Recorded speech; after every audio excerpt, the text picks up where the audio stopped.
Hi everyone, this is Ishita, the legal intern at LexClick.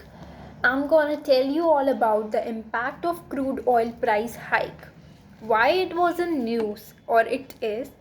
Recently, the price of Brent crude crossed the USD 60 per barrel mark over a year. After a year, the rise in prices is because of production cuts by oil pricing companies and countries and expectations of improvements in global demand as the COVID-19 vaccine is rolled out across the world.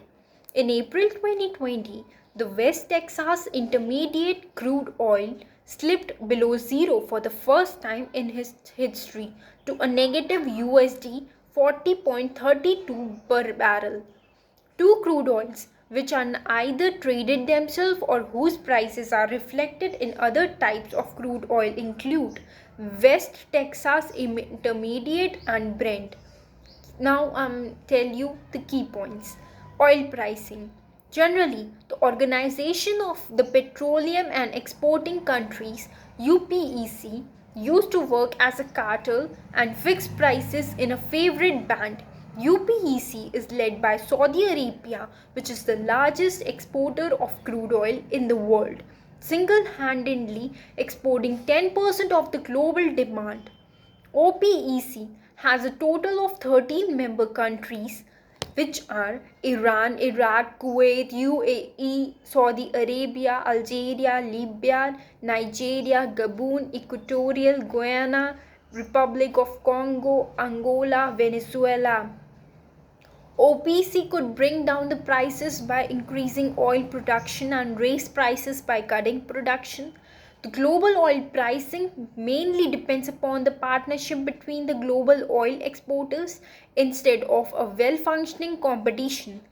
Cutting oil production or completely shutting down an oil well is a difficult decision because restarting it is immensely costly and complicated. Moreover, if a country cuts the production, it risks losing market share if other countries do not follow the suit.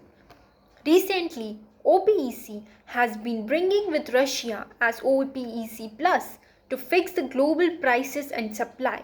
In 2016, it allied with the other top non-OPEC oil exporting nations to form an even more powerful entirely named OPEC 1 or OPEC Plus.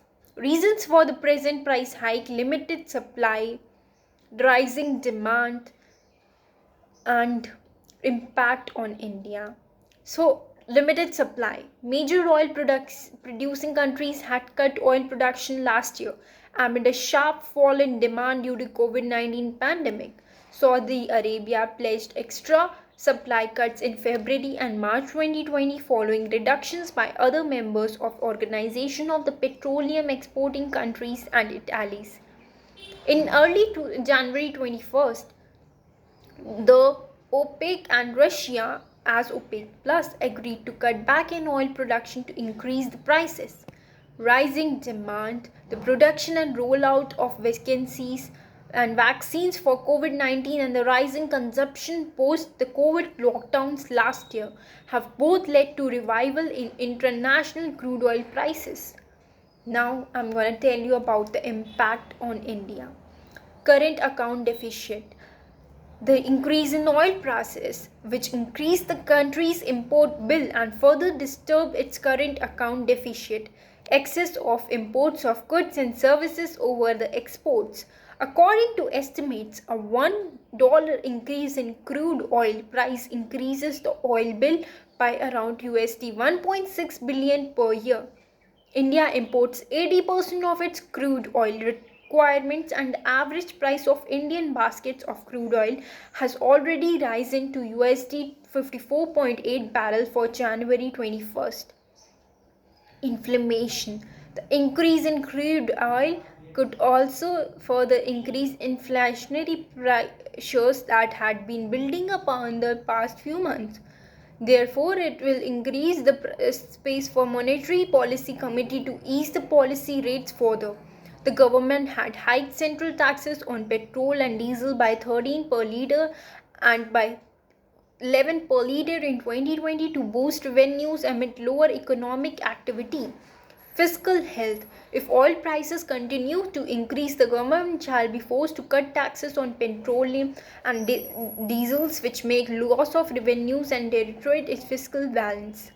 Positive outcomes. However, could be a positive side for India too from the oil price hike. The value of Indian oil and gas companies could be positively impacted. The government could get greater value from disinvestment in Bharat Petroleum Corporation Limited. Remittances from the Persian Gulf could increase. So that was all for today. Now I'm gonna conclude. This was my presentation, and I hope you like the video. Please do like, share, comment, and subscribe to the channel. Thank you.